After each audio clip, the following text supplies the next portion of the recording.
Sveiki kolegos. Jeigu šis įrašas netyčia papultų į policijos rankas, tai iš karto pasakau, jog visa tai, ką čia matysite, nevyko Lietuvos valstybiniuose keliuose, visa tai yra suvaidinta ir visa tai yra tiesiog montažas ir čia yra meninis, o ne dokumentinis įrašas. Taip kad visa tai yra netikra ir aišku, nubaust manęs už tai tikrai negalima, nes visa tai dar kartą pakartosiu, yra tiesiog montažas. Su Arteonu važinėjau jau 2 savaitės, taip kad galiu pasidalinti savo pirmaisiais įspūdžiais. Važiavau jau apie 2000 km.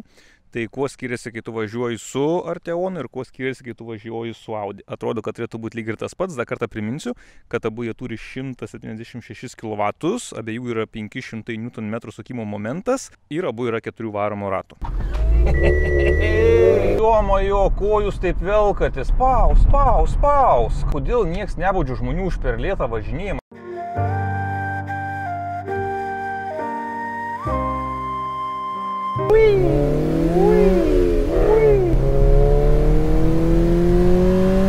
Dar vienas lietūnas. Viso gero. Kokius turi žmogus turėti nervus, kad galėtų taip lėtai važinėti?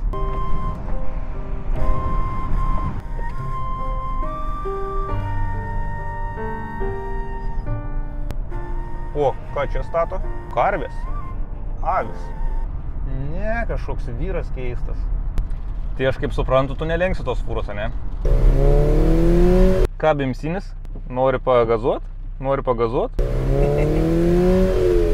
Viso bimbalinis. Taigi geltonas mirksi, spaus, nu. Nu kur tu lendi, nematai, kad aš atvažiuoju, nu. 1, 2, 3. Oi. Prašom kolegos, eikit visi drąsiai. Sukit, kolegos, aš praleisiu, niekur neskubu. Ko jie čia spaudžia tą akceleratorių, nesuprantu per to šviesoforą. Ramiai, kolegos.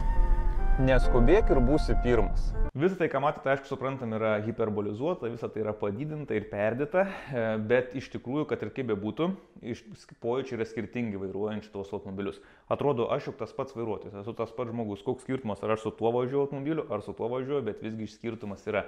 Nežinau, kodėl taip yra, bet kai tu važiuoji su Arteonu, tiesiog nori važiuoti ramiai, savo atsipalaidavęs, viskas viduje taip tylu, minkšta, tu važiuoji, tiesiog jisai taip plaukia savo ramiai ir, nežinau, tiesiog žvalgais ir tau visiškai ramu yra.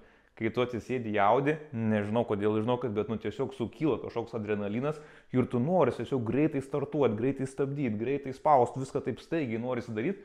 Neįsivaizduoju, žinokit, kodėl taip yra, bet visgi aišku suprantam, kad čia viskas yra, kaip ir sakiau, išdidinta tai, ką matėt, bet visgi žinokit, kad pojūtis yra skirtingas, važiuojant su Arteonu ir važiuojant su Audi. Tai daugmaž visą, ką matėt, tai 5-10 kartų sumažinkit tuos pojūčius, bet skirtumą, manau, vis tiek pajusit. 5 dalykai, kurie man labiausiai patinka ir 5 dalykai, kuriuo aš labiausiai nemėgstu apie šį automobilį. Išorės dizainas. Mano manimu, išorės dizainas tikrai yra nerealus. Sakykit jūs kaip norit, atkreipiantis dėmesį automobilį. Bagažinė su didžiulė talpa. Plati, gili. Labai didelė bagažinė, labai patenkintas esu. Vieta gale. Jo vežiau keli žmonės, visi, kas įlipa, iškart pirmiausiai ką padaro, tai nustemba, kiek gale vietos. Elektroninis prietaisų skydelis tikrai žiauriai geras dalykas. Dabar, kai pratau, eina savo, be jo dabar jau būtų sunku iš tikrųjų gyventi. Visos technologijos, tai yra visi asistai, lane assistas, adaptyvi kruizo kontrolė, visi tie asistai, be jų dabar irgi jau būtų iš tikrųjų sunku važiuoti, nes įpratau, kad automobilis daug ką daro už mane ir man kelyje reikia daryti daug mažiau. Fake išmetimo vamzdis. Labai tas dalykas nepatinka. Vairų lengvumas. Vairas man yra per lengvas. Net įsijungus sport režimą, jis vis tiek yra labai lengvas. Ta prasme, jis labai lengvai sukinėjasi. Tu tiesiog suki, jis lengvai sukas, man taip nepatinka. Man labiau patinka, kai vairas yra labiau sportiškas. Aišku, gerai, kai komfortą įsijungi, tai tas yra gerai, bet kai aš noriu važiuoti sportiškai, aš noriu, kad vairas būtų kietas, sunkus, kaip akmeninis toksai, kad būtų. Tai čia šito aš negaunu. Apie tai jau minėjau aną kartą, paminėsiu dar kartą, šitas belaidžio krovimo vieta, kur tu turi belaidžio krovimo vietą telefono, tačiau jos panaudoti negali, nes ten kampe yra įdėtas USB jungtis yra įdėta ir per tą USB jungtį joks telefonas į vidų netelpa. Nežinau kodėl, bet šitas laikrodis mane, žinokit, nervina. ir rankenėlė. Tai šita bėgių rankenėlė yra, na turbūt, kad žinokit, iš visų tų 5 dalykų yra pats nemylimiausias mano dalykas. Nu labai jau paprasta. Nu padarė automobilį, tikrai dizainas gražus, viskas tvarkoj. Nu kam reikėjo padaryti tokią bėgių rankenėlę, aš niekaip nesuvokiu. Nu nežinau, galbūt čia kaip kam, pasirašykit komentaruose, gal aš čia perdedu ir nesąmonę, nu bet žinokit, šita rankenėlė visą automobilio, nežinau, visą nuotaiką man gadina šita rankenėlė. Nesitikėjau, kad ateis tokia diena, bet jie atėjo, kai reikia liet šilauoges. 4 dienas niekiek nelijo ir dabar dar nepraneša lietaus, taip kad šiandien po ilgos pertraukos pasiliesim šilauoges. Tada prie daikto ir pasirūkštinsim. Nu, dar pirmiausia patikrinkim, ar tikrai sausa. Patikrinkim tas šilauoges, kurios yra neužmulčiuotos. Tai truputėlį rankai kiš. O, žiūrėk, kas čia? O kas čia? O ką tu veiki? Ką tu gyvenime veiki? O kas čia toksai? Nu dabar klausimas, ar čia jisai blogas, ar jisai čia geras. Kol kaltė neįrodyta, negalim baust. Dar į gniužlą limpa, bet jau sunkiai laikosi, taip kad tas jau tikrai reikia liet. Nu jos tokios dar nėra visai sausos, bet va, kaip matot, suspaudė, formą dar išlaiko, bet jau tokia vos taip lengvai išlaiko. Nu, o tu tai man kažkoks įtartinas, nežinau.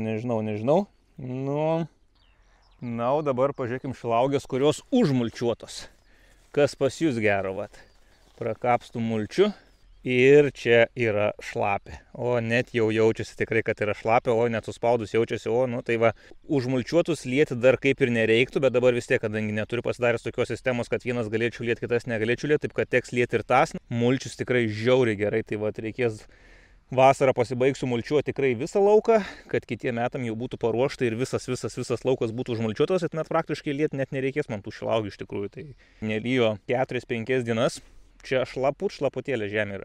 Na ir jeigu trumpas šilauogių update'as, tai nusispjaukim 3 kartus, bet šilauogės lyg ir paauga neblogai. Ūglių taip pat duoda, beje galvoju per tą mulčių truputėlį būna neramu, o čia kur užmulčiuoti sakau, kad prauks jos neprauks, bet kaip matom per tą mulčių jos praaugo, taip kad ūgliai auga, viskas yra tvarkoj ir pakol kas lyg ir su šilauogėm viskas gerai. Kai kurie lapeliai truputėlį yra pagriaužti, matau, bet o kas čia juos dabar pagraužė, tai nežinau. O kas čia toksai?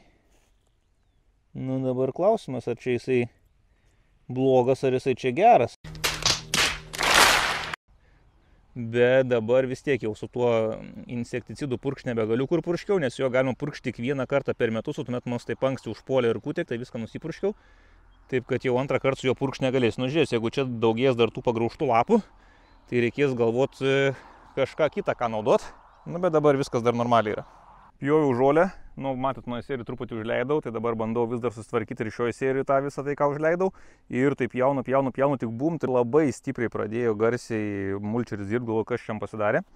Na ir palindau papačią pasižiūrėti, tai net... Oi, blema, galtininkiau. Tai netekau net 3 peilių. Nu tų plaktukų, tai kažkur ir taip, kažkaip lyg ir nieką neatsimušiau. Na, bet turbūt jau metai laiko lygiai praėjo ir 3 net netekau, va 1. Čia, va, matot, yra dar 2 ir ten gale dar, matot, yra 3. Taip kad 3 plaktukai minus. Pjaut nebegaliu. Šiaip viskas gerai pjauna, bet nu labai garsiai, nes turbūt jisai čia išsicentravo visas ir dabar tas daužimas toksai pasidarė labai garsus, bet kaip garsiai daužosi. Ką aišku, sakyti daugiau negu 3, nes nu suprantam, kad čia laikui bėgant aš jų dar ir daugiau neteksiu. Vieno nebuvo anksčiau, bet kai to vieno nebuvo, tai aš jokių skirtumų nemačiau. Bet vis laiką gerai viskas buvo, o dabar dar 2 nėra, tai 3, tai įdomu dabar, ar aš juos dabar abu praradau, ar 2 praradau kažkada anksčiau ir nepastebėjau, kad aš jo nepraradau, ir 3 dabar praradau. Faktas yra tas, kad be 3 pjauti jau nebeišeina. Nu išeina, bet labai garsiai. Pridygų tų nendrių. O, tu su pudra pasidarė. Ir čia nais dar daugiau nendrių. Nu, šiais metais pirmą kartą išbandysim, užsisukam graną. Ai, pala, gal truputį, praplausiu, gal dabar šiek tiek po to užsuksiu. Gal kažko gero viduje yra. Pajungiam bačkos pripildymo kontūrą.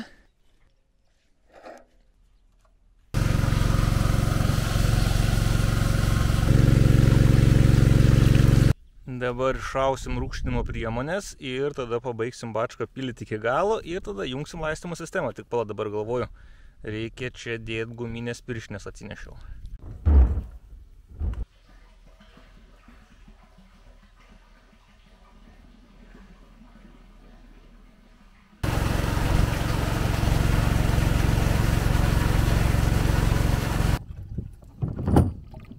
Talka pilna.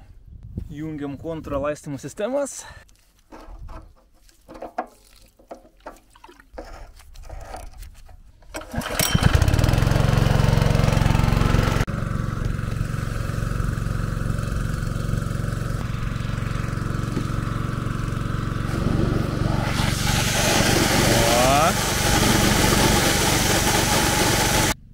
Gaila ne iš žolės nusipjauti, nes vis tiek taip pjauti negaliu, nes labai garsiai jisai daužosi, išsicentravo visas ir tiesiog jie daužo tie plautukai, nes vis tiek mato dabar vienu, aš aišku, gal nepastebėjau, galbūt aš netekau po vieną jų ir tik tais dabar netekos to trečio, tai jisai labai stipriai pradėjo jaustis, bet šiaip iki šiol pjau, tai viskas buvo gerai, o šiandien dabar pjau ir tik vienu metu tik hop. Situacija su sausmedžius reikia ravėti. Ir dar, nežinau, ar čia gerai mes padarėm, kad uogų davėm atsivest, nes pakol kas jokių naujų ūglių sausmedyje nesimato.